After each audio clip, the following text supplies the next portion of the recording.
देखिए, पिछले बार हमने मोलरता के बारे में कुछ डिस्कशन किया था, ठीक है। तो ये भी मोलरता का ही थोड़ा पार्ट है जो पिछले बार छूट गया था, है ना।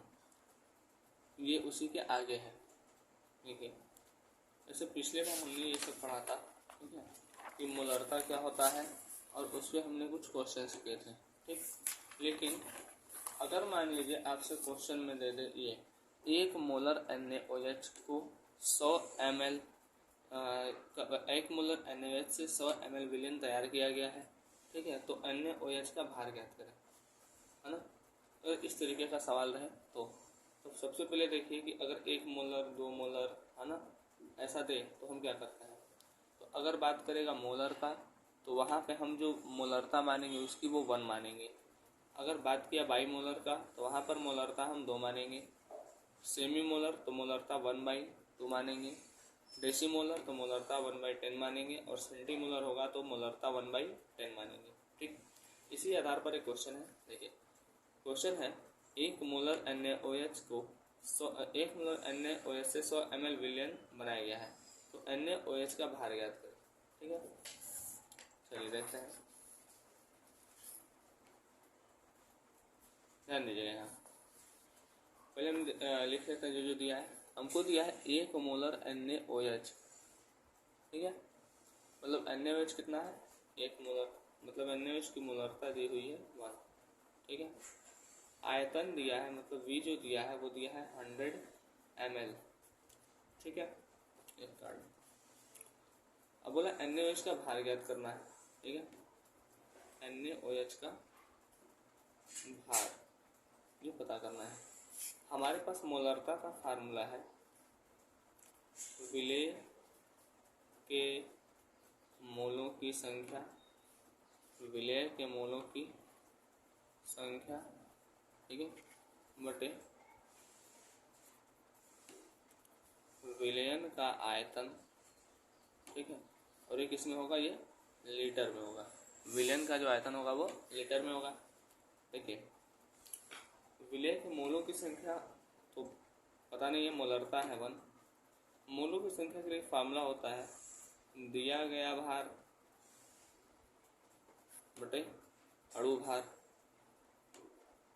और इसका जो आयतन है वो है 100 ml। ml को लीटर में कन्वर्ट करने के लिए 1000 से डिवाइड कर देते हैं, ठीक है बात। अच्छा, दिया गया भार इसको मान लेते हैं हम x, यही तो पता करना है। अणु भार अगर हम NaOH का निकालेंगे तो 40 आएगा, पढ़ भी चुके हैं पीछे, अपॉन 100/1000। इसको सॉल्व करिए, x इंटू 1000 अपॉन 40 इंटू 100, 2 0 से 2 0 ख़त्म, 1 0 से ये भी 1 0 खत्म, ठीक है। इधर हो गया 1, 4 1 जा 4। तो जो NaOH का भार आएगा वो होगा 4 ग्राम, ठीक है। समझ में आ गया। तो हम इस तरीके से करेंगे। चलिए अब हम चलते हैं अपने नेक्स्ट टॉपिक को। अगर विलयन को तनुकृत कर दिया जाए, जैसे मान लीजिए हमारे पास एक ये है, ठीक है, वाटर है, ठीक है, इसमें वाटर है और इसमें मान लीजिए 4 विलेय है, ठीक है, मतलब 4 पार्टिकल है विलेय के, ठीक है। और ये 50 ml मान लेते हैं वाटर है और 4 पार्टिकल है विलेय के। अच्छा, इसमें हम और पानी डाल देते हैं। तो जब हम और पानी डालेंगे मतलब और, तो ये थोड़ा सोल्यूशन बढ़ेगा, है ना। लेकिन हमने पानी डाला है, ठीक है, तो पानी बढ़ेगा, विलेय तो बढ़ेगा नहीं, विलेय जितना है उतना ही रहेगा।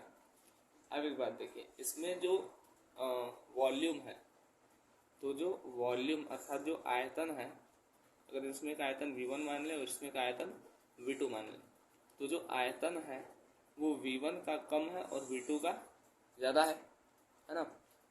लेकिन अगर हम इसके मोल देखें, ठीक है, मतलब इसको मान लेते हैं हम M1, इसको मान लेते हैं हम M2।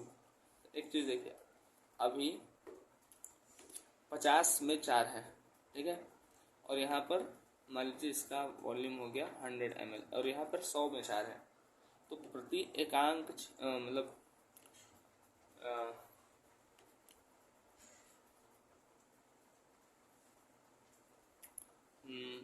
हाँ ठीक है। तो इसके हिसाब से क्या है कि V1 छोटा है, V1 बड़ा है, V2 बड़ा है। अब हमको ये देखना है कि M1 बड़ा है या M2 बड़ा है। देखिए मोलरता बराबर होता है कि कितने आयतन में कितने मोल हैं, है ना। यहाँ पर 50 ml वाटर में 4 मोल हैं और यहाँ पर 100 ml वाटर में 4 मोल हैं, ठीक है। तो यहाँ पर 50 में 4 हैं, ठीक है, और यहाँ पर 100 में 4 हैं, है ना। तो एक बात देखिए अगर हम यहीं देख लें, यहाँ पर 50 में 4 हैं और यहाँ पर 100 में यहाँ पर 100 में 4 है, ठीक है। तो इसको कटेंगे तो 0.04 आएगा और इसको काटेंगे तो 0.08 आएगा, ठीक है। ठीक है, तो यहाँ पर देखिए ये क्या है, ये ज़्यादा है और ये कम है, तो हम वॉल्यूम बढ़ाएंगे, है ना। वॉल्यूम अगर हम क्या करेंगे, बढ़ाएंगे, तो उसके जो मोल होंगे वो क्या हो जाएंगे, कम हो जाएंगे, क्योंकि कितने आयतन में कितना मोल है ना। इस हिसाब से देखा जाए तो यहाँ पर 50 ml में ही 4 है और यहाँ पर 100 ml में 4 मोल है। तो 50 ml में अगर 4 मोल डिवाइड करेंगे तो 0.08 आएगा और उसमें 0.04 आएगा, ठीक है। तो इस हिसाब से हम ये कह सकते हैं कि जो M1 है, ठीक है, वो ज़्यादा है किससे, M2 से। और समझ में आ गया। अच्छा, इसके लिए एक फॉर्मूला होता है M1V1 बराबर M2V2, ठीक। अगर प्रूफ भी करना है तो प्रूफ भी करके देख सकते हैं। देखिए जैसे नंबर ऑफ मोलों की संख्या बराबर क्या होती है,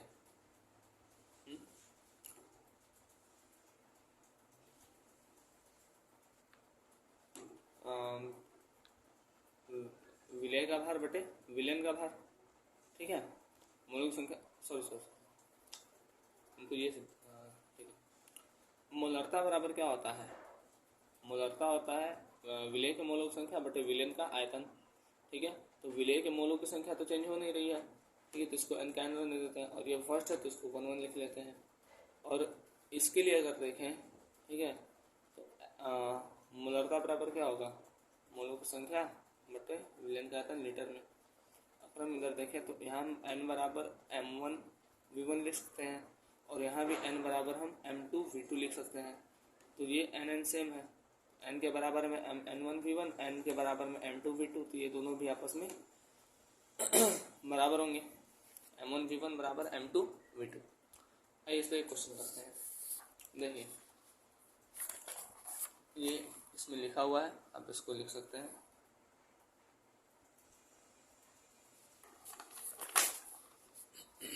देखिए क्वेश्चन है कि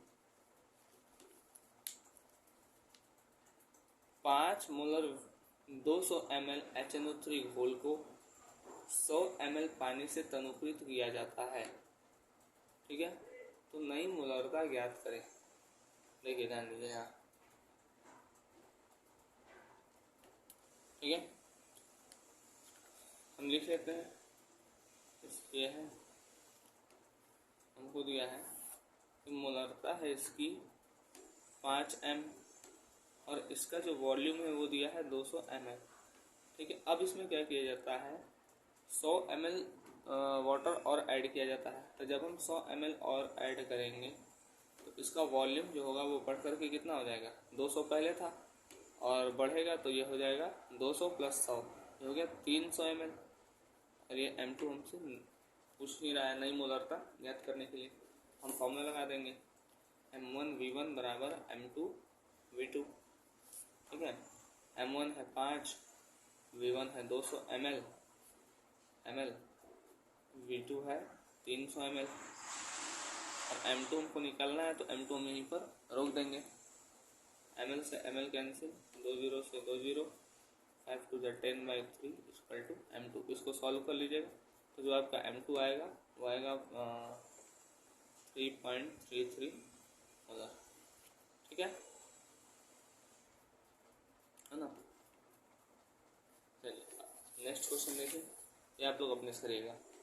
ये क्वेश्चन है कि एक विलयन है जिसकी मोलरता 6m तथा आयतन 4 लीटर, ठीक है 4 लीटर है।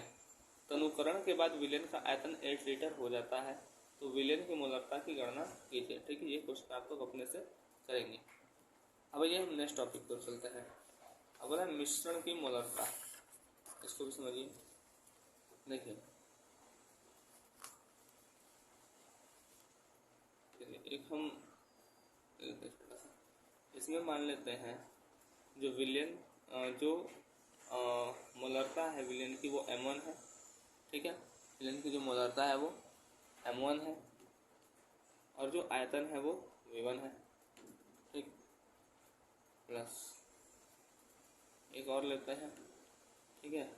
इसमें विलेय सेम रहेंगे, वॉल्यूम बढ़ेगा, ठीक है जैसे पीछे था, ठीक है। m2 इसलिए लिखा है क्योंकि वॉल्यूम बढ़ने पे क्या होगा, तो उस पर्टिकुलर वॉल्यूम में वो जो मोल्स होंगे है ना, इसके तुलना में वो कम होंगे इसमें, ठीक है।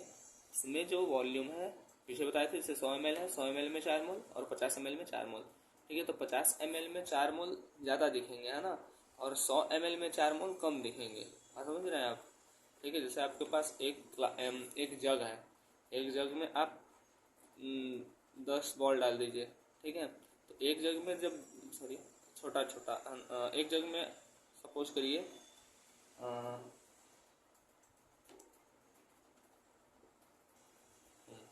एक जग में आप क्या करिए कोई रबड़ का बॉल डाल दीजिए, ठीक है। एक जग में आप एक रबड़ का बॉल डाल दीजिए तो वो ज़्यादा दिखेगा है ना। और एक बड़ा सा टब लीजिए, उसमें आप एक बॉल डाल दीजिए तो उसकी तुलना में उसमें जो होगा वो कम दिखेगा, ठीक है। तो वही यहाँ भी है, ठीक है। यहाँ पे m2 क्या होगा छोटा, यहाँ पे m1, लेकिन यहाँ पर जो सॉल्यूट है मतलब जो विलेय है वो है सेम, यहाँ पर विलेय जो है वो सेम ही है, ठीक है। अब जग में एक बॉल डाल रहे हैं, गंगा जी में एक बॉल डाल रहे हैं, तो आप जाहिर सा बात है वहाँ पे देखेंगे। अब इसको क्या करते हैं हम मिक्स कर देते हैं। जब हम मिक्स करेंगे तो एक बात देखिए, इसमें का जो विलेय है वो और इसमें का जो विलेय है वो, ठीक है ऐड होगा। तो एक मान लेते हैं कि जो वैल्यू आएगी वो कैपिटल M आएगी, ठीक है वो कैपिटल M आएगी।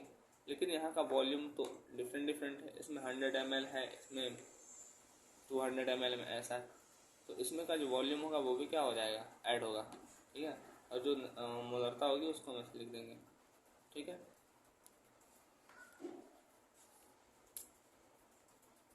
ना। इसको प्रूव भी करना चाहे तो आप कर सकते हैं। जैसे मान लेते हैं इसमें नंबर ऑफ मोल N1 है और इसमें नंबर ऑफ मोल N2 है। N1 और N2 को मिलाकर एक नया मोलों की संख्या बन रही है जिसको हम N कह रहे हैं।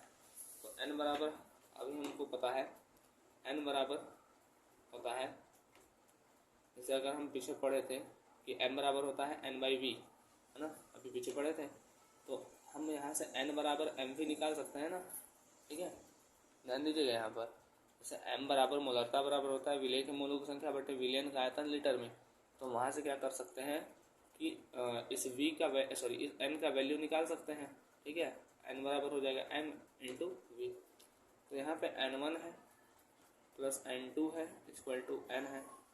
तो N1 है कितना, N1 हो गया M1 V1 प्लस M2 है कितना, M2 है N2 है हमारा M2V2, ठीक है।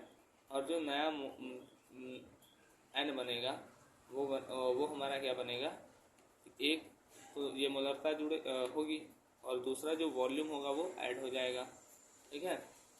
तो यहाँ पर होगा तो MV, लेकिन जो वॉल्यूम है वो वॉल्यूम हो जाएगा V1 प्लस V2, ठीक है। तो अगर हम यहाँ से निकालेंगे तो हो जाएगा M1V1 प्लस M2V2 अपॉन में V1 plus V2 equal to M, ठीक है। अब इसका ये क्वेश्चन देखते हैं। क्वेश्चन है हमारा कि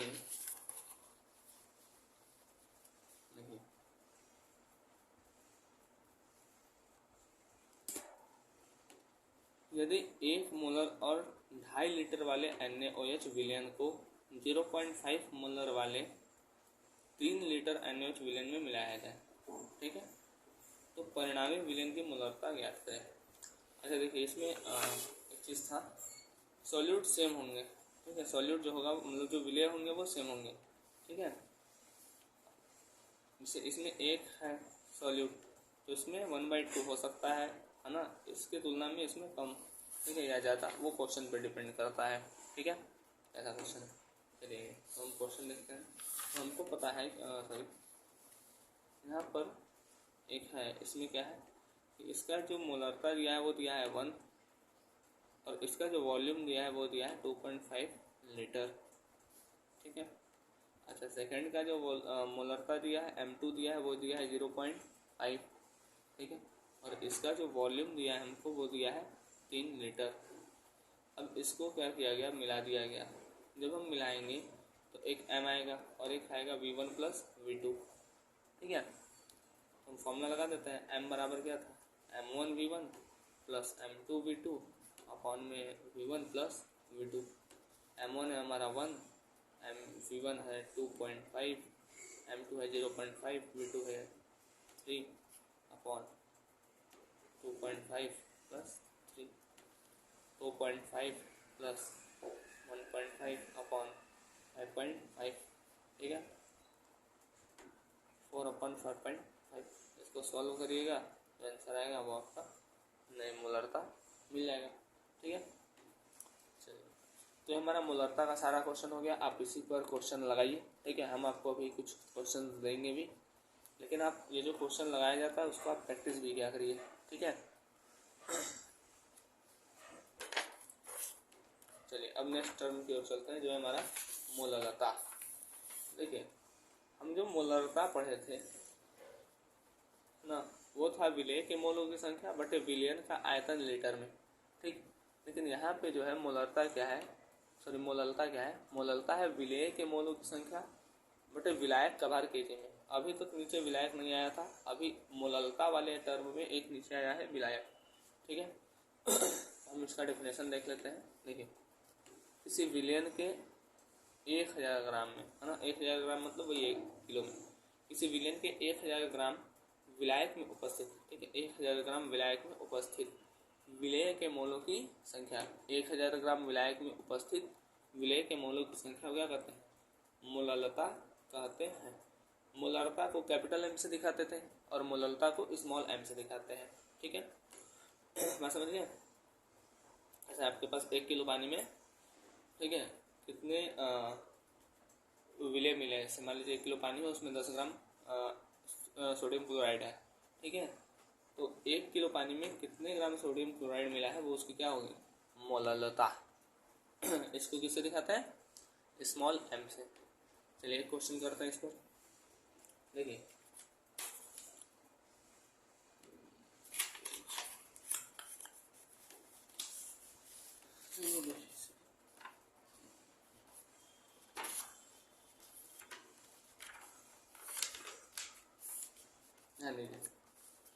यहाँ पर क्वेश्चन दिया है 40 ग्राम NaOH को 100 ग्राम के विलयन 100 ग्राम के विलयन में मिला है। 40 ग्राम NaOH 100 ग्राम के विलयन में मिला है, तो विलयन की मोलरता ज्ञात कीजिए, ठीक है। क्वेश्चन हो सकता है थोड़ा इधर उधर हो, ठीक है, बट जो कॉन्सेप्ट लगेगा वो जो बताएंगे वही, ठीक है। ध्यान दीजिए, विलयन जो है वो कितना है, विलयन जो होगा वो बना किससे होगा, विलेय और विलायक से मिल करके, ठीक है। विलयन जो बना होगा वो किससे बना होगा, विलेय और विलायक से मिल करके बना होगा। तो विलयन अगर है 100 ग्राम, विलयन कितना है 100 ग्राम, तो 100 ग्राम में 40 ग्राम NaOH डाला गया है, मतलब जो मिलाया गया है वो है विलेय 40 ग्राम। तो 100 ml में 40 ग्राम विलेय है, तो विलायक कितना होगा, जाहिर सा बात है 60 ग्राम विलायक होगा, तब दोनों को मिला के 100 ग्राम का विलयन बनेगा, ठीक है। जैसे विलयन 100 ग्राम है तो 40 ग्राम विलय लेंगे और 60 विलायक विलायक, क्योंकि विलय और विलायक को मिलाने से विलयन बनता है, तो 40 और 60 तब ना 100 होगा, ठीक है। चलिए अब देखते हैं, हमारे पास फार्मूला है मोलरता का, विलेय के मोलों की संख्या, इसको हम n से दिखाएंगे, और विलायक का भार किसमें, kg में, लेकिन हमको यहाँ पे दिया किस में रहेगा, मतलब सॉरी है किसमें, ग्राम में। तो 60 ग्राम को अगर हम 1000 से डिवाइड कर दें तो kg में चेंज हो जाएगा। ठीक है, अब बचा है विलेय के मोलों की संख्या। तो जो विलेय के मोलों की संख्या है उसका फार्मूला होता है दिया गया भार बटे अणु भार। ठीक है, दिया गया भार बटे अणु भार, और नीचे ये है 60/1000 तो है ही। ठीक है, तो दिया गया भार हमारा कितना है, 40 ग्राम, और इसका जो अणु भार होता है वो भी कितना होता है, 40/60/1000। ठीक है, अब इसको सॉल्व करते हैं। 40 × 1000 यहाँ जाएगा, यहाँ जाएगा, अपॉन 60 × 40। ठीक है, 10 से 10, 10 से 10 खत्म, 4 10 जा 40। ठीक है, ये आ गया 10 10 जा 100/6। ठीक है, अब इसको सॉल्व करिएगा, जो भी आंसर आएगा आपका वो हो जाएगा। ठीक है, जोड़ घटाना गुणा भाग के लिए आप लोग कैलकुलेटर का हेल्प मत लीजिए। ठीक है, कैलकुलेटर से आप लोग को कैलकुलेशन आएगा नहीं सही से। ठीक है, चलिए एक क्वेश्चन हो गया, ये एक क्वेश्चन आप लोगों के लिए है। क्वेश्चन है 85 ग्राम अमोनिया, ठीक है, तो 100 ml विलयन में घुला हुआ है, तो प्राप्त विलयन की मोललता ज्ञात करें। ठीक है बात, यहाँ पे एक चीज़ नहीं दिया है, यहाँ पे आप लोग ऐड कर लीजिएगा कि यदि विलयन का घनत्व यदि विलयन का घनत्व 1.5 ग्राम प्रति ml है। ठीक है, यदि विलयन का घनत्व कितना है, 1.5 ग्राम प्रति ml है। ये क्वेश्चन आप अपने से लगाइएगा। ठीक है, ये हमारा मोलरता और मोललता तक का कॉन्सेप्ट क्लियर हुआ। ठीक है, आपको जो भी नहीं समझ में आता है तो आप कमेंट कर सकते हैं। ठीक है, और जो भी चीज़ें लगती हैं आप लोगों को कि ये चीज़ें ऐसे होनी चाहिए तो वो हमको बता भी सकते हैं, हम उस पर विचार करेंगे। ठीक है, बाकी तब तक के लिए धन्यवाद।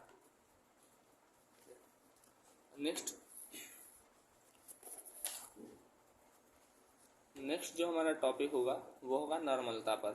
तो नॉर्मलता को निकालने से पहले हम ये पढ़ेंगे कि तुल्यांकी भार कैसे निकालते हैं, ग्राम तुल्यांकों की संख्या कैसे निकालते हैं। उसके बाद हम पढ़ेंगे नॉर्मलता, जो कि हमारा लास्ट कंसंट्रेशन टर्म रहेगा, और जो पार्ट्स पर मिलियन और पार्ट्स पर बिलियन बचा है उसका डेफिनेशन और एक आध दो सवाल रहेंगे बस। ठीक है, ओके, थैंक यू।